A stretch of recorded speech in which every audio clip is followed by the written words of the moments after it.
အရန်နေလို့ထိုင်လို့ကောင်းတယ်ဗျာအရန်တကယ်နေလို့ထိုင်လို့ကောင်းတယ်ကျွန်တော်တို့ဘက်တွေမှာလာနေကြည့်စမ်းပါဒီမှာကျတောတဘာကတောလာဆိုတာဒါကိုပြောတာဗျသိလားကျွန်တော်ပုံမပြောဘူးနော်အကုန်လုံးလာနေသိလားလူကြီးသူမတွေပိုတော်မှစိုးသေးတယ်လာဖိတ်ခေါ်တယ်အိမ်မှာထမင်းလက်ကားကျွေးမယ်နော်ခင်းရတော့ကမကိုဝယ်စားဟုတ်ပြီလားနော်မကြီးအားလုံးချစ်လို့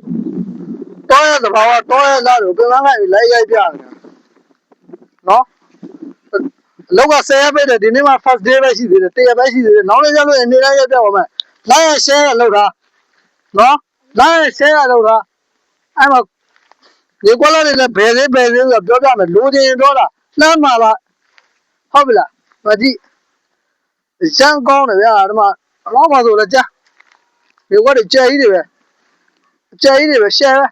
ဖို့ပါကြည့်ဒီဓာတွေကနီးလေးတွေအဲ့မှာနော်တရားနဲ့တရားနီးလေးတွေလိုချ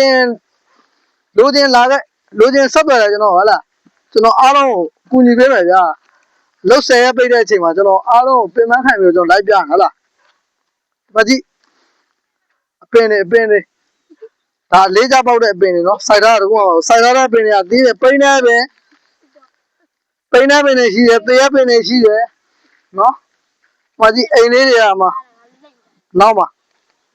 ခဏတော့ကျွန်တော်တို့ခုပြောရရှိတယ်ခဏလေးနောက်တစ်ပုတ်ကြမှာကျွန်တော်ပြပြမယ်